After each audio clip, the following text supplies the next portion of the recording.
अब देखते हैं कि पहला क्वेश्चन क्या पूछता है। बड़ा इजी क्वेश्चन है, ध्यान से देखिए। कह रहा है कि consider the total population of Indian tourist who went to Japan in 2022 is 24,000। कह रहा है कि जापान जाने वाले लोग कितने हैं, 24,000 है 2022 में। ठीक है, तो ईयर को तो यहाँ पर कोई रोल है ही नहीं, सीधी बात हमें पता चली कि जापान कितने लोग जा रहे हैं, 24,000 जा रहे हैं। ओके, हम थोड़ा सा यहाँ से ये भी देख सकते हैं कि जापान कितने लोग गए, कितने गए भाई, 30% गए, गए कि नहीं, है ना। सिंपल सी बात यहाँ से हमें डायरेक्टली रिलेट करने को मिल रही है। तो हम एक बात ये भी देख सकते हैं कि मान लो टोटल पॉपुलेशन कितनी जा रही है, एक्स जा रही है, तो एक्स का जो 30% है वो कितना है, 24,000 है। सिंपल सी बात है, ठीक है। तो हम यहाँ पर लिख लेते हैं कि 30%। अब मैंने आप लोगों को एक बात बता रखी है कि 30% जहां पर भी आ जाए, परसेंट का मतलब क्या है, अपॉन 100। ठीक है, किसका, 30% ऑफ एक्स कितना दिया हुआ है भाई, 24,000 दिया हुआ है। This is what is given in the question itself, ये दिया हुआ है ऑलरेडी। अब देखते हैं आगे क्या बोलता है। If A is the number of tourist who went to UK, UK जाने वाले लोग कितने हैं, ए। ठीक है, यूके जाने वाले लोग कितने हैं, ए।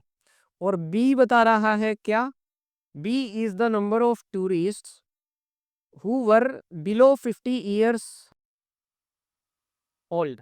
ठीक है, तो बोल रहे हैं कि 50 बिलो नहीं, अबो 50%, 50 साल या 50 से ज्यादा की एज वाले जो लोग हैं वो कितने दिए हुए हैं, वो बी दिए हुए हैं। ठीक है, तो वो कितने होते हैं, वैसे 50% है, हमें भी पता है।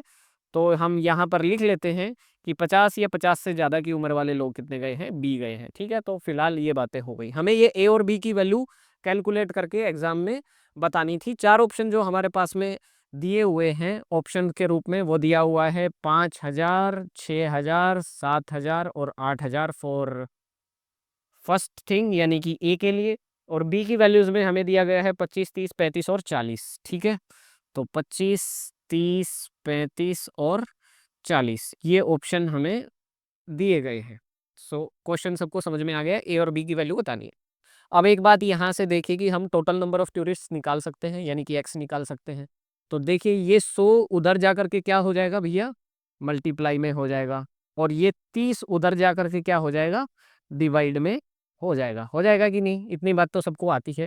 ठीक है, तो मैं इसे यहाँ से कर देता हूँ डिलीट और एक्स को छोड़ देता हूँ इस साइड। ठीक है, तो एक्स की वैल्यू हमारे पास में क्या आ जाएगी, एक जीरो से एक जीरो कट गई।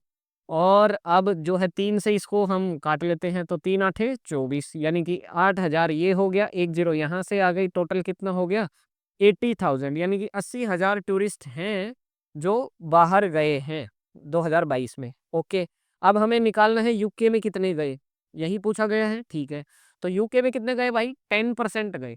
अब एक बात बताओ, 80,000 का 10% निकालना कितना आसान है। मैंने आपको बता रखा है कि बस 10% निकालना हो तो क्या करना है, एक अंक छोड़ करके पॉइंट लगा देना, बिंदी लगा देना, डेसिमल लगा देना।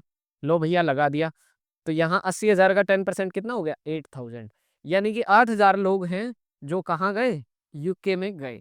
अब एक बात बताओ, क्या हमें बी निकालने की आवश्यकता है, नहीं है। क्यों, क्योंकि हमारे ऑप्शंस में देखिए क्या लिखा हुआ है, 5,000, 6,000, 7,000, 8,000।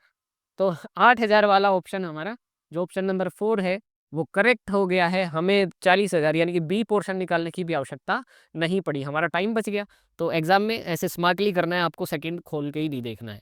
पहले में आपका आंसर आ गया, बात खत्म हो गई, 8,000। फिर भी अगर जिन लोगों को निकालना है तो सेकंड वाला देख लिए कैसे निकालेंगे भैया। ये सिंपली लिखा हुआ है, 50% लोग जो है ना, वो क्या है, वो 50 साल से ज्यादा के हैं, वही पूछे गए हैं 50%। तो एक बात बताओ, 80,000 का 50% कितना होगा, 80,000 का 50% यानी कि 50% का मतलब होता है आधा। तो 80,000 का आधा कितना हो जाएगा, 40,000। बस यही तो है आंसर, इतना इजी क्वेश्चन था पहला। चलो, तो आई होप कि आप सबने सही किया होगा, और जिन्होंने नहीं किया है वो बता दो भाई, क्लास में ऐसे ऐसे क्वेश्चन तो हमने इससे मुश्किल क्वेश्चंस क्लास में किए हुए हैं, ये तो बड़ा इजी क्वेश्चन था, है कि नहीं है। बताओ, सिर्फ समझने का फर्क था। मैंने पहले भी कहा था डीआई में मुश्किल क्वेश्चन नहीं आते, बस आपको समझना आना चाहिए क्वेश्चन कह क्या रहा है।